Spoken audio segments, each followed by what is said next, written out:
itself is a word. The word is interesting because it's a word that comes from a pagan. Hollywood is the holy wood, and it was the wood that the magical wands were made out of in the pagan sorcery, magic. And these wands were believed that the sorcerers that possessed them could put people into trances and control them. This is part of, this is symbolic, but it's also important to understand that part of what Hollywood literally does is it puts people into trances. It's a dream state. They call it the dream machine in the United States.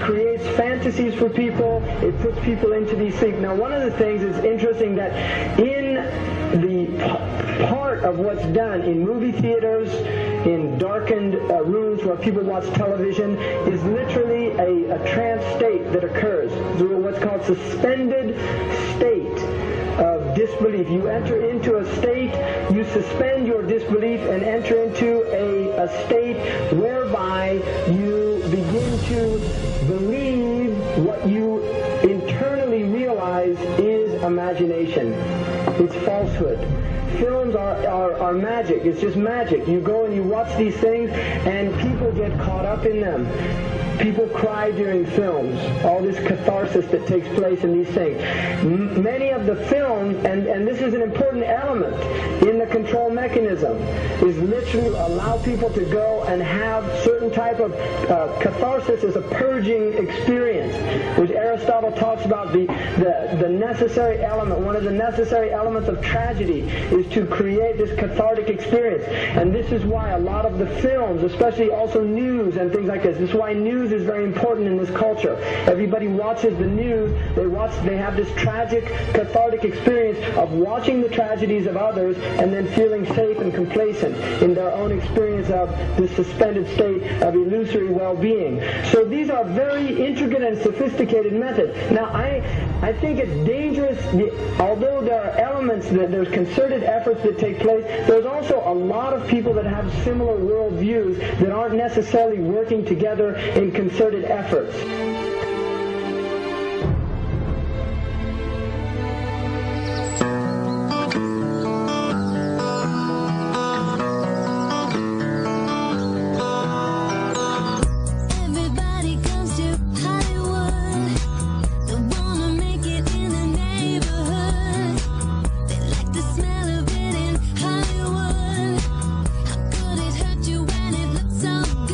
Shine your light now.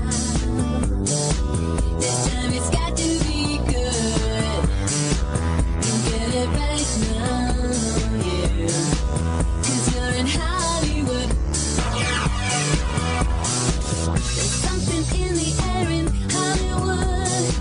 The sun is shining like you knew.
supposed to be up here.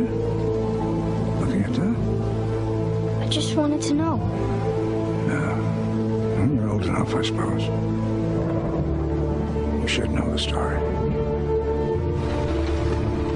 Okay, here we go. It was 1832. On a night much like this.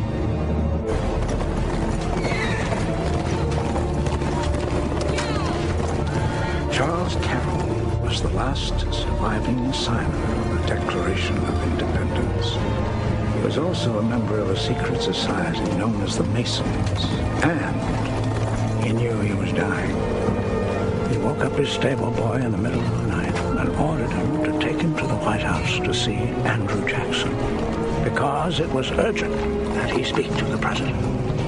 Did he talk to him?